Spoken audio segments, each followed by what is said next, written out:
Every friendship has a breaking point.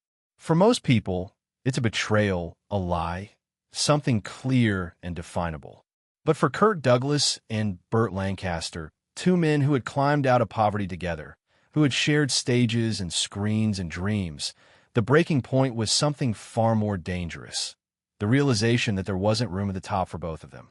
Hollywood in the 1950s was an unforgiving place, a machine that built gods and destroyed them with equal efficiency. And when you're standing at the summit, when you've got the world at your feet and millions of people watching your every move, the man standing next to you stops being a friend. He becomes a threat. What happened between them wasn't supposed to become public. The studios had too much invested, the press had too much to lose, and both men had reputations that couldn't survive the truth.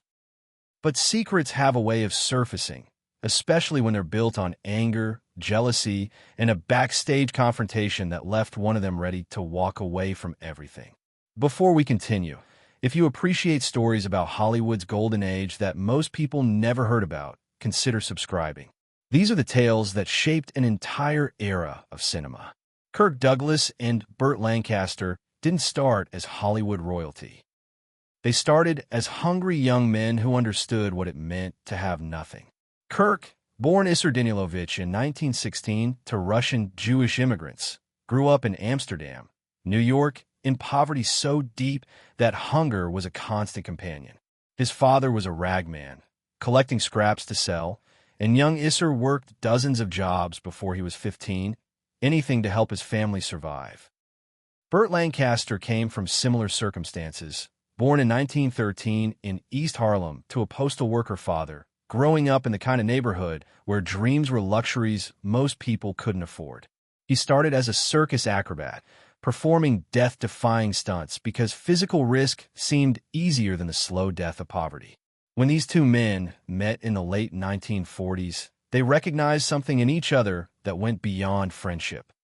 They saw mirrors of their own hunger, their own desperate climb out of nothing.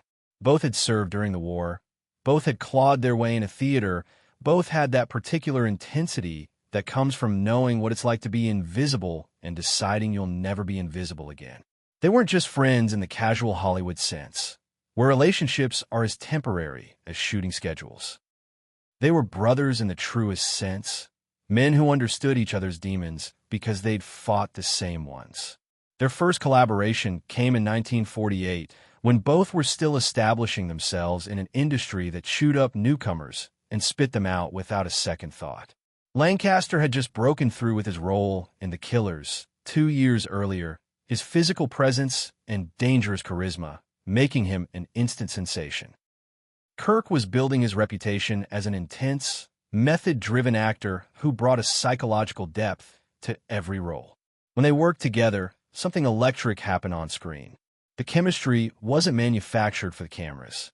It was real, built on mutual respect and the shared knowledge of what it took to reach the summit they were both climbing. But something was shifting beneath the surface that the cameras couldn't capture. Kirk Douglas was developing a reputation as one of the most intense, demanding actors in Hollywood. On set, he was known for his perfectionism, his refusal to settle for anything less than exactly what he envisioned. Directors respected him, but also found him exhausting. He questioned everything, challenged every choice, pushed every scene until it met his exacting standards. This wasn't ego for ego's sake. This was a man who'd come from nothing and knew that every performance might be his last chance to prove he deserved to be there. Burt Lancaster had a different approach. He was physical, instinctive, trusting his gut more than overthinking every moment. He brought an athleticism to his roles that Kirk couldn't match, a natural ease that made difficult scenes look effortless. These different approaches worked beautifully when they were supporting each other. The problem started when they realized they were no longer just collaborators. They were competitors for the same roles, the same acclaim, the same place in Hollywood history. By the mid-1950s, both men were at their peak. Kirk had delivered career-defining performances in Champion and The Bad and the Beautiful, earning Oscar nominations and proving he was more than just another handsome face. Burt had his own triumphs with From Here to Eternity, winning the Oscar that Kirk desperately wanted. Suddenly, every role that one of them took felt like a role the other one lost. Every success felt like it came at the other's expense. Kirk Douglas was developing a reputation as one of the most intense, demanding actors in Hollywood. On set, he was known for his perfectionism, his refusal to settle for anything less than exactly what he envisioned. Directors respected him, but also found him exhausting. He questioned everything, challenged every choice, pushed every scene until it met his exacting standards. This wasn't ego for ego's sake. This was a man who'd come from nothing and knew that every performance might be his last chance to prove he deserved to be there. Burt Lancaster had a different approach. He was physical, instinctive, trusting his gut more than overthinking every moment. He brought an athleticism to his roles that Kirk couldn't match, a natural ease that made difficult scenes look effortless. These different approaches worked beautifully when they were supporting each other. The problem started when they realized they were no longer just collaborators. They were competitors for the same roles, the same acclaim, the same place in Hollywood history. By the mid-1950s, both men were at their peak. Kirk had delivered career-defining performances in Champion and The Bad and the Beautiful, earning Oscar nominations and proving he was more than just another handsome face. Burt had his own triumphs with From Here to Eternity, winning the Oscar that Kirk desperately wanted. Suddenly, every role that one of them took felt like a role the other one lost. Every success felt like it came at the other's expense. The Hollywood community started noticing tension between them around 1955. Nothing obvious, nothing that made headlines, just small signs that people who worked closely with both men couldn't ignore. Kirk stopped mentioning Burt in interviews with the same warmth. Burt became more guarded when asked about Kirk. On the rare occasions when they were at the same industry events, the ease that once defined their friendship felt forced, like a performance they were both tired of giving. Friends of both men whispered that something had happened, though no one seemed to know exactly what. In 1956, both men were attached to different projects that would define the next phase of their careers. Kirk was preparing for Paths of Glory, working with Stanley Kubrick on what would become one of his most critically acclaimed performances. Burt was involved in his own productions, using the leverage he'd built to become not just an actor, but a producer with real power. They were seeing each other less frequently, their paths crossing mainly at industry functions where professional courtesy required them to maintain the fiction of their friendship.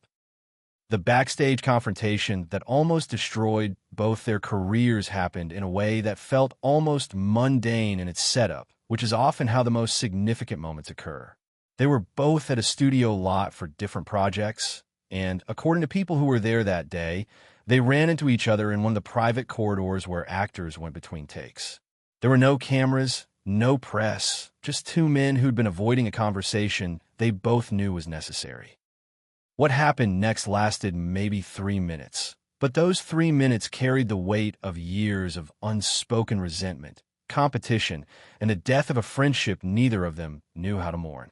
Kirk mentioned something about a role, something Burt had been offered that Kirk felt should have been his. The exact words have been debated for decades, with different people claiming to have heard different versions, but the core of it was simple and devastating. Kirk suggested that Burt was getting opportunities based on charm rather than talent. Burt responded that Kirk's intensity was exhausting everyone around him, that maybe if he learned to be a human being instead of a performing machine, people would actually want to work with him. These weren't screamed accusations. They were delivered quietly, almost conversationally, which made them cut deeper.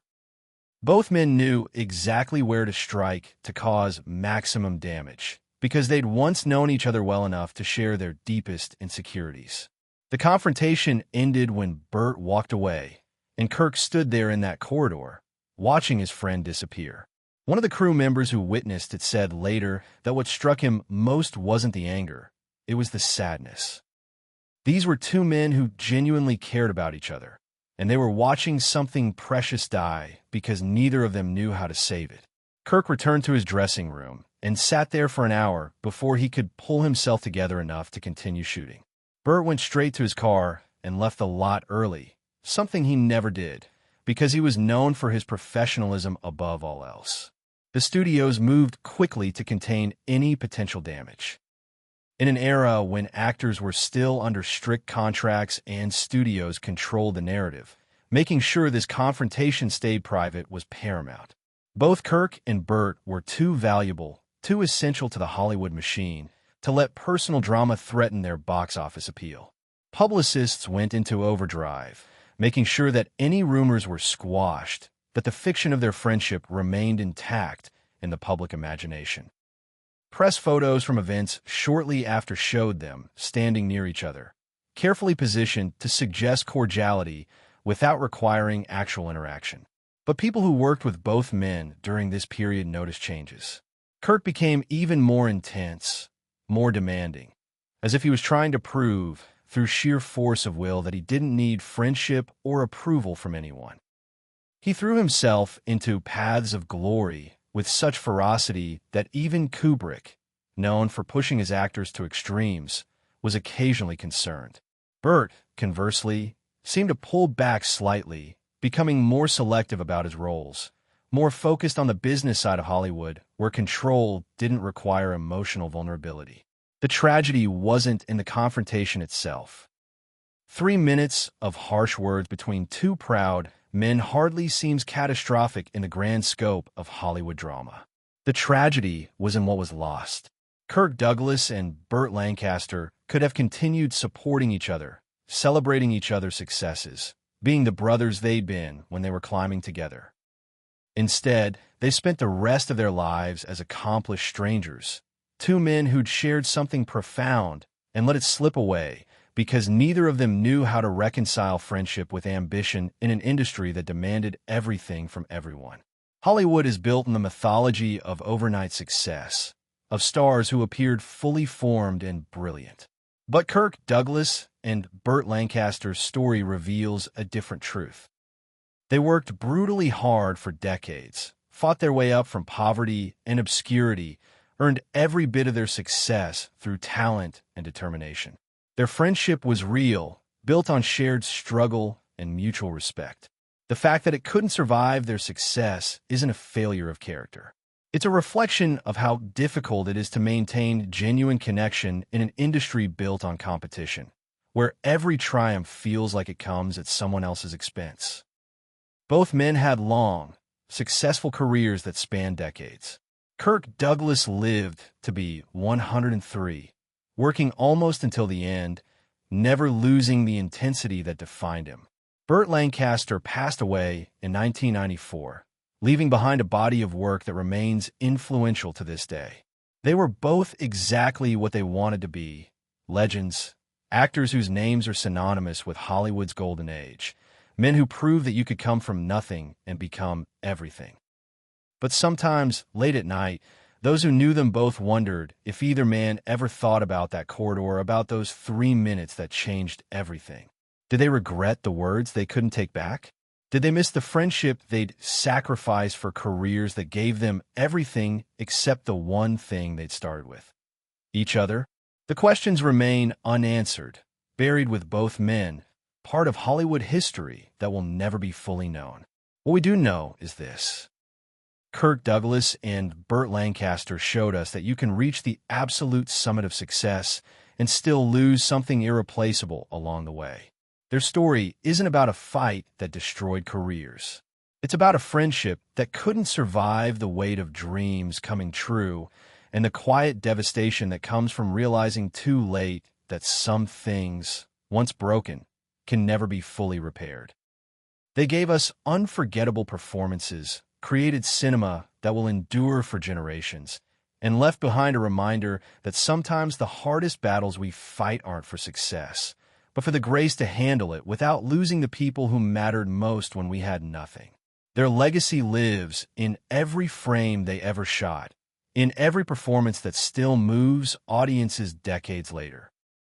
But it also lives in the space between them and those later photographs, in the careful distance they maintained, in the friendship that Hollywood watched die in slow motion and could do nothing to save.